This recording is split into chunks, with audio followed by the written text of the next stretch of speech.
Hello students, next topic is impulse. Chapter laws of motion. Topic impulse. The forces which act on the body for short time are called impulsive forces. वो forces जो बहुत ज़्यादा short time के लिए apply की जाती है उनको क्या बोलते हैं? Impulsive forces. जैसे फुटबॉल है, हम फुटबॉल को किक कर रहे हैं, मोमेंट्री फोर्स है, कुछ सेकंड के लिए हमने किक किया, तो वो फोर्सेस जो मोमेंट्री होती हैं उनको क्या बोलते हैं? Impulsive forces. Impulse is defined as the measure of the total effect of the impulsive force. और इम्पल्सिव फोर्स का जो कंबाइंड इफेक्ट होता है उसको क्या बोलते हैं? इम्पल्स. इम्पल्स का फार्मूला क्या है?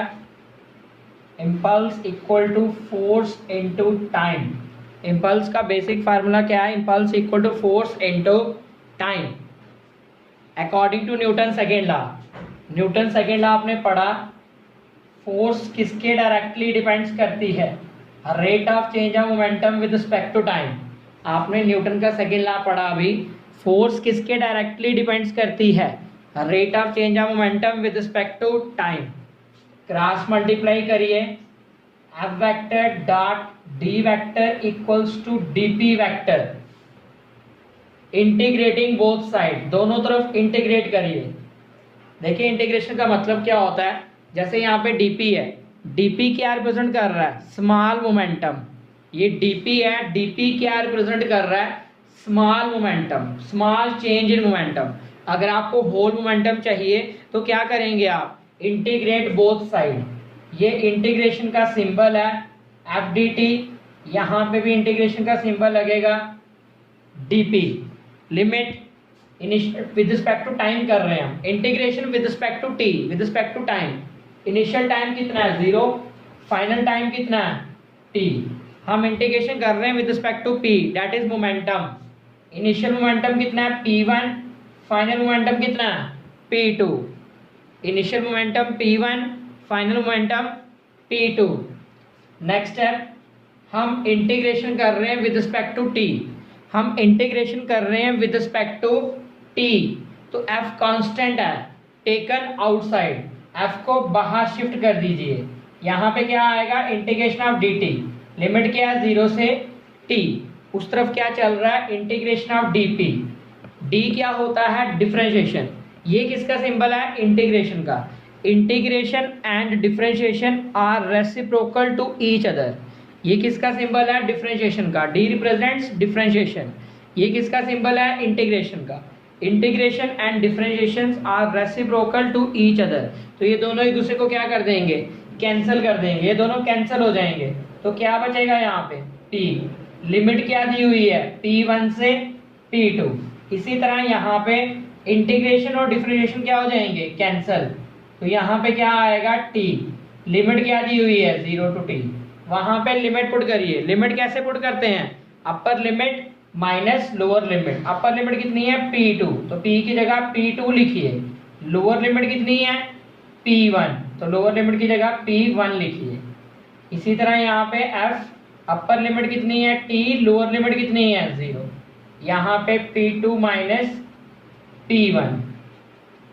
Next step, f vector into t equals to p2 minus p1. Force into time को क्या बोलते हैं? Impulse.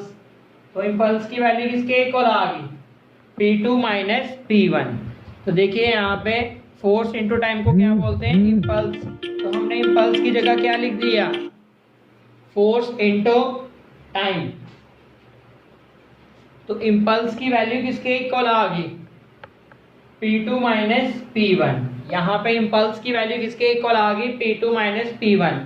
Hence, impulse is measured by the total change in linear momentum during collision. Impulse की value किसके equal है? Change in momentum. Impulse एक vector quantity है. इसकी डायरेक्शन सेम होती है एज दैट ऑफ फोर्स. इसकी वैल्यू पॉजिटिव, नेगेटिव, 0 कुछ भी हो सकती है. और इसका डायमेंशनल फार्मूला और ऐसा यूनिट कैसे निकलेगी?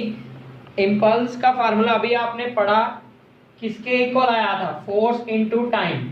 फोर्स का डायमेंशनल फार्मूला क्या है? m1 l1 t-2. टाइम का क्या है? t1. When basis are same powers are added. तो इम्पल्स का डायमेंशनल फार्मूला क्या बन गया, m1 l1 t - 1। इसकी यूनिट क्या बनेगी, मास की जगह केजी, लेंथ की जगह मीटर, टाइम की जगह सेकंड। मास की जगह केजी आ गया, लेंथ की जगह मीटर आ गया और टाइम की जगह क्या आ गया, सेकंड।